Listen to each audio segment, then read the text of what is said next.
सबको नमस्कार, प्रणाम, सत श्री अकाल।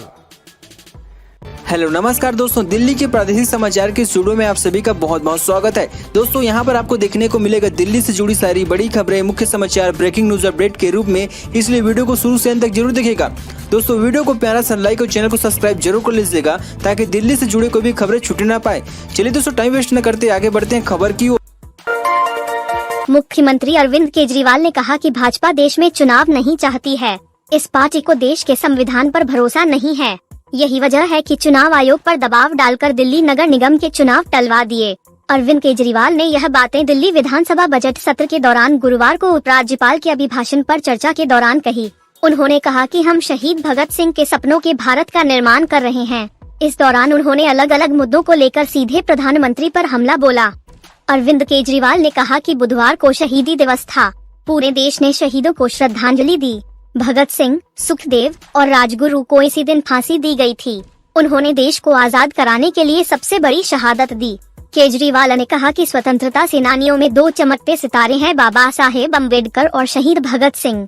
हमें खुशी है दिल्ली सरकार ने अपने दफ्तरों में दोनों की तस्वीर लगाने का फैसला किया। अब पंजाब सरकार ने भी यही फैसला किया है। मुझे लगा था कि विपक्ष इस फैसले पर हमें बधाई देगी, लेकिन विपक्ष घबराया हुआ है। उत्तर प्रदेश देश का पहला ऐसा राज्य है जिसके 5 शहरों में मेट्रो ट्रेन दौड़ रही है। नए एक्सप्रेसवे और एयरपोर्ट से राज्य के इंफ्रास्ट्रक्चर में हो रहे विकास के बीच सूबे को जल्द ही बुलेट ट्रेन की सौगात भी मिल सकती है। Delhi Varanasi high speed rail corridor DVHSR के 2029 तक पूरा हो जाने की उम्मीद है। 11 फरवरी को राज्यसभा में एक सवाल के जवाब में रेल मंत्री ने बताया कि Delhi Varanasi high speed rail corridor समेत देश भर में 7 कॉरिडोर पर सर्वे कराकर और डिटेल प्रोजेक्ट रिपोर्ट तैयार कराया जाएगा। टाइम्स ऑफ इंडिया ने सरकारी सूत्रों के हवाले से बताया है कि दिल्ली वाराणसी रूट पर कुल 13 स्टेशन होंगे। इनमें से 12 स्टेशन उत्तर प्रदेश में होंगे, जबकि 13वां दिल्ली में अंडरग्राउंड होगा।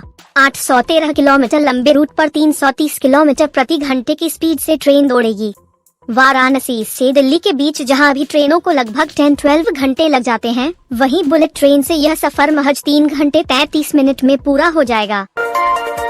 दिल्ली विधानसभा में गुरुवार को उस वक्त आम आदमी पार्टी और भारतीय जनता पार्टी के सदस्यों के बीच जुबानी जंग छिड़ गई, जब सत्तारूढ़ दल के विधायक सोमनाथ भारती ने आरोप लगाया कि उनके निर्वाचन क्षेत्र में ऊंचाई पर तिरंगा लगाने का भारतीय जनता पार्टी, भाजपा और राष्ट्रीय स्वयं संघ RSS विरोध कर रहे हैं।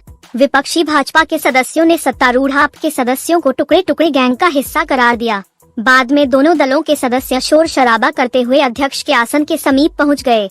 अध्यक्ष रामनिवास गोयल ने सदन में तैनात मार्शल को निर्देश दिया कि वे भाजपा विधायकों विजेंद्र गुप्ता और जितेंद्र महाजन को बाहर ले जाएं। सदन में हंगामा उस वक्त शुरू हुआ जब मालवीय नगर के विधायक भारती ने कहा कि उनके निर्वाचन क्षेत्र के सूर्यसेन पार्क में ऊंचाई पर तिरंगा लगाने का भाजपा और RSS विरोध कर रहे हैं। भाजपा विधायकों ने उनके इस आरोप का विरोध किया। भाजपा विधायक महाजन ने आप सदस्यों को टुकड़े टुकड़े गैंग का सदस्य करार दिया। दिल्ली हाई कोर्ट ने गुरुवार को दिल्ली पुलिस को कालकाजी मंदिर परिसर में बने अवैध झुग्गियों और धर्मशालाओं में रह रहे लोगों को तत्काल खाली कराने का आदेश दिया है। कोर्ट ने कहा है कि अवैध रूप से रहे लोगों को तुरंत हटाने की जरूरत है, क्योंकि 2 अप्रैल से शुरू हो रहे नवरात्र उत्सव के मंदिर में बड़े पैमाने पर आने वाले श्रद्धालुओं के लिए समुचित प्रबंध करने की जरूरत है। जस्टिस प्रतिभा एम सिंह ने अपने आदेश में कहा है कि नवरात्र में मंदिर दर्शन के लिए बड़े पैमाने पर लोग आते हैं। ऐसे में परिसर में अवैध झुग्गियों व धर्मशाला में लोगों का रहने देना श्रद्धालुओं की सुरक्षा को खतरा हो सकता है। कोर्ट ने कहा है कि हमारे में पास मंदिर परिसर में अवैध रूप से रहे लोगों को खाली कराने के लिए पुलिस को आदेश देने के अलावा कोई विकल्प नहीं बचा है, क्योंकि वे न तो खुद से हट रहे हैं और न ही किराए पर फ्लैट में या रैन बसेरे में नहीं जा रहे हैं। यह टिप्पणी करते हुए उन्होंने दिल्ली पुलिस के दक्षिणी रेंज के संयुक्त पुलिस उपायुक्त मीनू चौधरी, संबंधित पुलिस उपायुक्त ईशा पांडेय को मंदिर परिसर से झुग्गियां व धर्मशाला खाली कराने की प्रक्रिया की निगरानी करने का आदेश दिया है। नेशनल स्टॉक एक्सचेंज NSE के पूर्व समूह परिचालन अधिकारी आनंद सुब्रमण्यन को अदालत ने कोलोकेशन मामले में जमानत देने से गुरुवार को इनकार कर दिया। राव जानेवेन स्थित विशेष न्यायाधीश संजीव अग्रवाल की अदालत ने सुब्रमण्यन की तरफ से दायर की गई जमानत याचिका पर CBI एवं याचिकाकर्ता का पक्ष सुनने के बाद याचिका खारिज करने का आदेश पारित किया। NSE के पूर्व अधिकारी आनंद सुब्रमण्यन को CBI ने कोलोकेशन मामले में 24 फरवरी को गिरफ्तार किया था। हिरासत में पूछताछ किए जाने के बाद आरोपी सुब्रमण्यन को 9 मार्च को अदालत ने 14 दिनों की न्यायिक हिरासत में जेल भेज दिया था। सुनवाई के दौरान सीबीआई के वकील ने कहा कि खुद को हिमालय के योगी के रूप में पेश करने वाले आनंद सुब्रमण्यन ने एनएसआई की तत्कालीन प्रबंध निदेशक एवं मुख्य कार्यकारी अधिकारी चित्रा रामकृष्ण को अपने प्रभाव में ले लिया था। वकील ने कहा कि पूछताछ के दौरान सुब्रमण्यन बचने की कोशिश करते रहे और अगर उन्हें जमानत दी जाती है तो वह भागने की कोशिश कर सकते हैं। वहीं सुब्रमण्यन के वकील ने अपने मुवक्किल को जमानत दिए जाने का अनुरोध करते हुए कहा कि प्राथमिकी में सुब्रमण्यन का नाम नहीं था और एनएसआई की कोलोकेशन सुविधा में भी उनकी कोई भूमिका नहीं थी। Delhi MCD merger. दिल्ली के मुख्यमंत्री अरविंद केजरीवाल ने दिल्ली नगर निगमों के एकीकरण की आड़ में एमसीडी चुनाव दिल्ली एमसीडी इलेक्शन टालने को लेकर केंद्र में सत्तारूढ़ भाजपा पर जमकर हमला बोला। केजरीवाल ने पूछा है कि क्या इस तरह और गुजरात या फिर लोकसभा के चुनाव भी टाले जा सकते हैं। केजरीवाल ने भाजपा के इस कदम को शहीदों का अपमान बताया है। केजरीवाल ने अपने एक फेसबुक पोस्ट में कहा है कि भाजपा का दिल्ली नगर निगम के चुनाव टालना शहीदों का अपमान है, जिन्होंने अंग्रेजों को देश से भगाकर देश में जनतंत्र स्थापित करने के लिए कुर्बानियां दी थीं। आज यह हार के डर से दिल्ली नगर निगम के चुनाव टाल रहे हैं, कल ये राज्यों और देश के चुनाव टाल देंगे। Delhi MCD merger. दिल्ली के तीनों नगर निगम फिर होंगे एक। केंद्रीय कैबिनेट ने बिल को दी मंजूरी। भाजपा यह कहकर एमसीडी के चुनाव टाल रही है कि दिल्ली के तीनों निगम एक कर रहे हैं। क्या इस वजह से चुनाव टल सकते हैं? कल ये गुजरात हार रहे होंगे तो क्या ये कहकर टाल सकते हैं कि गुजरात और महाराष्ट्र को एक कर रहे हैं? क्या इसी तरह का कोई बहाना बनाकर लोकसभा चुनाव टाले जा सकते हैं? दिल्ली की एक अदालत ने गुरुवार को जेएनयू के पूर्व छात्र उमर खालिद को 2020 के दिल्ली दंगों में एक बड़ी साजिश रचने के आरोप वाले एक मामले में जमानत देने से इनकार कर दिया। अदालत ने कहा, दंगों की साजिश बहुत बड़ी है। इस महीने की शुरुआत में कई बार फैसला टाले जाने के बाद अतिरिक्त सत्र न्यायाधीश अमिताभ रावत ने यह आदेश सुनाया। कड़कड़डुमा कोर्ट ने 3 मार्च को फैसला सुरक्षित रख लिया था। इसके बाद 14 मार्च को आदेश सुनाया जाना था, लेकिन उमर खालिद के वकील द्वारा लिखित दलीलें न दायर करने पर इसे टाल दिया गया। फिर विशेष लोक अभियोजक अमित प्रसाद द्वारा अतिरिक्त नोट जमा करने के बाद मामले को 23 मार्च तक के लिए टाल दिया गया। उन्होंने कहा कि उमर खालिद के खिलाफ कई चैट और अन्य सबूत हैं। फरवरी 2020 में अमरावती में उमर खालिद के दिए भाषण पर अदालत द्वारा पूछे गए एक विशिष्ट प्रश्न पर एसएसपी ने बताया कि महाराष्ट्र पुलिस द्वारा उनके कार्यक्रम की अनुमति 11 फरवरी को अस्वीकार कर दी गई थी। दिल्ली पुलिस ने आज सोशल मीडिया पर वायरल हो रहे एक वीडियो पर स्पष्टीकरण देते हुए कहा कि पुलिस ने किसी भी होटल को जम्मू कश्मीर के लोगों को बुकिंग नहीं लेने को लेकर कोई निर्देश नहीं दिया है।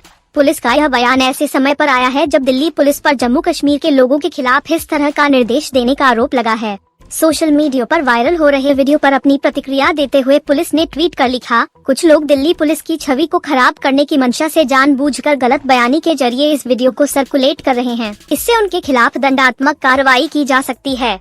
पुलिस ने यह सफाई उस वायरल वीडियो को लेकर दी है जिसमें श्रीनगर के एक नागरिक को कमरा देने से इनकार कर दिया गया था।